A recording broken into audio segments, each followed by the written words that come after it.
चक्रवात बिपरजॉय गुजरात के तट पर टकराने वाला है तकरीबन 4 से 8 के बीच में। उसके टकराव के बाद क्या स्थिति होगी और कितनी बर्बादी होगी और फिर कैसे रेस्क्यू ऑपरेशन किया जाएगा या फिर कैसे बचाव कार्य किया जाएगा, उसके लिए सभी एजेंसियां वहां पर सतर्क हैं। लोगों को खाली करा दिया गया है इलाकों को जहां पे प्रभावित हो सकते हैं।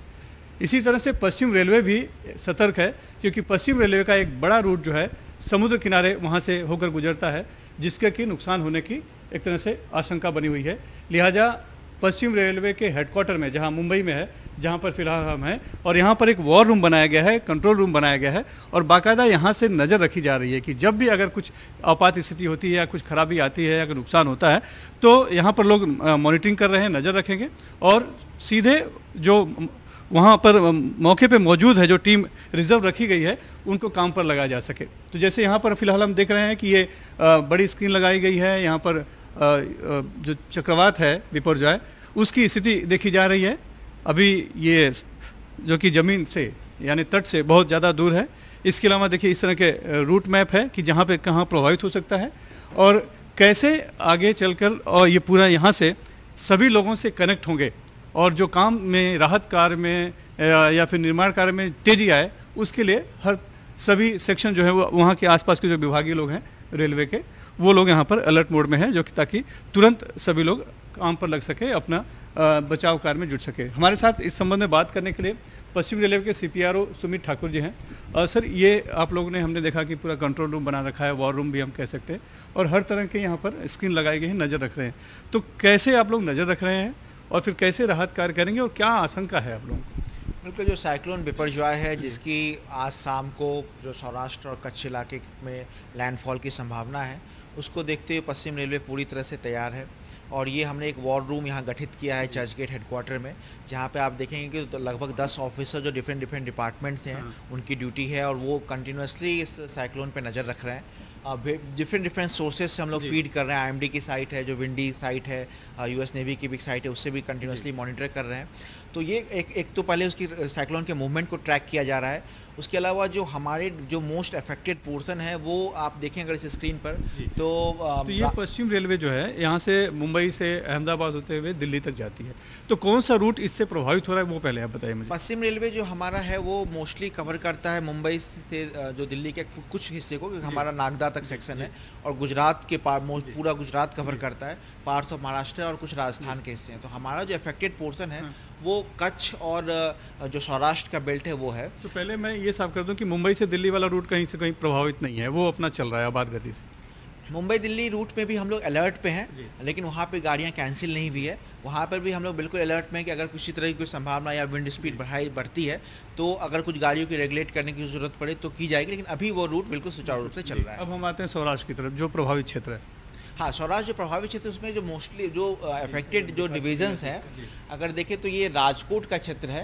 राजकोट के आगे आप देखेंगे तो इधर एक लाइन द्वारिका और ओखा की तरफ जाती है। ये द्वारिका है और ओखा है, ये राजकोट की लाइन है जो द्वारिका और ओखा की तरफ जाती है।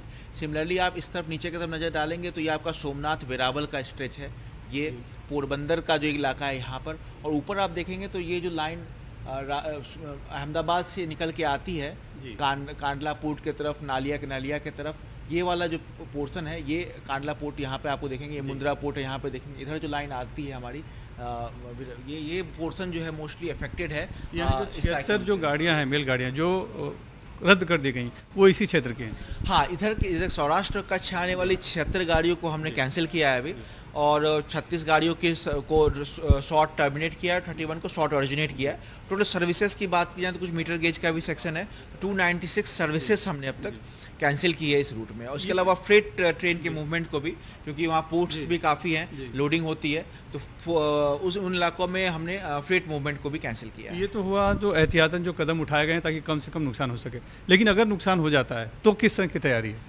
बिल्कुल, देखिए इसलिए मैंने बताया कि जो हमारे जो भी अफेक्टेड पोर्शंस हैं, जो भी अफेक्टेड स्टेशंस हैं, आप देखें पोरबंदर, द्वारका, भुज, वेरावल, गांधीधाम, हर एक का हमारे पास लाइव फीड स्टेशन का आ रहा है।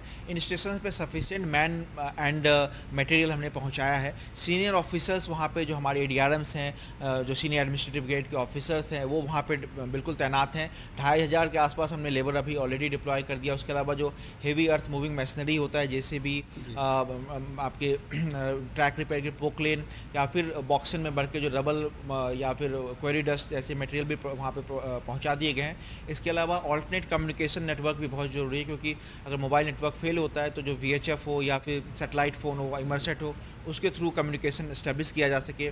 DG सेट्स प्रोवाइड किए गए हैं, क्योंकि OHE वायर के टूटने की, ओवरहेड वायर है उसकी टूटने की संभावना है। जो भी हमारे रेक्स थे उसको हमने सबको इनलाइन ले लिया है, अंदर की तरफ ले लिया है।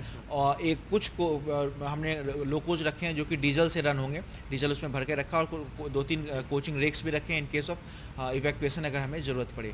इसके अलावा मैं एक चीज़ बस ऐड करना चाहूँगा, जो हमारे RPF के साथ के जवान फील्ड पे तैनात हैं, और मेडिकल यूनिट्स को भी हमने एक्टिवेट किया है।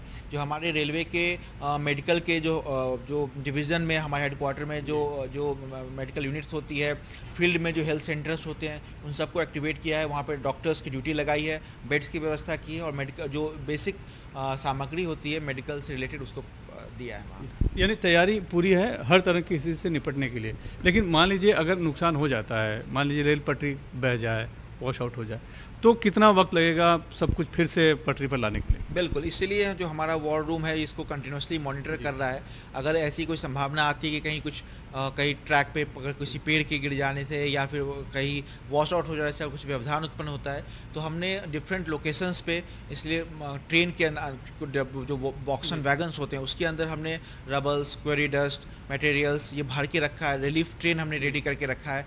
साइट्स पे हमने sock cutting, chain cutting machine दी है। हम लोग NDRF SDRF के साथ कांटेक्ट में है। जो हमारी RPF की टीम है उन्होंने भी मॉक ड्रिल इसमें ऑलरेडी करके अपने आप को सशक्त करके रखा हुआ है। तो इन केस कोई भी ऐसा फेलियर होता है तो हमारी रिस्पॉन्स टीम बिल्कुल तैयार है। We will immediately try to restore that location. हमारा प्रयास भी यही है कि पोस्ट साइक्लोन अगर कुछ नुकसान हमें होता है उसको इमीडिएटली रिपेयर करके, रिकूप करके ट्रेन सर्विसेज दोबारा सारी बहाल की जाए।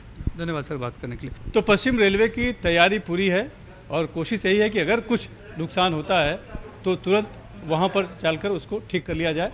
हम देख सकते हैं कि किस तरह से ये कंट्रोल रूम बना हुआ है, हम वहाँ पर किस तरह के विपर्जय चक्रवात है उसकी क्या गति है पता चल रही है। और यहाँ पर भी हम देखिए NDTV इंडिया का ये स्क्रीन भी लगा हुआ है, और यहाँ क्या स्थिति है असल में समुद्र किनारे जहाँ पर के जो विपर्जय चक्रवात है वो टकरा सकता है, उसकी स्थिति भी यहाँ से देखी जा रही है। तो कोशिश पूरी है, अलर्टनेस, सतर्कता पूरी तरह से है, और सभी लोग इस बात की उम्मीद कर रहे हैं कि कुछ ना हो, लेकिन अगर नुकसान होता है तो तुरंत उसका फिर से मरम्मत की जा सके और रेल की पटरी फिर से वापस दौड़ने लगे, पटरी पर आ जाए।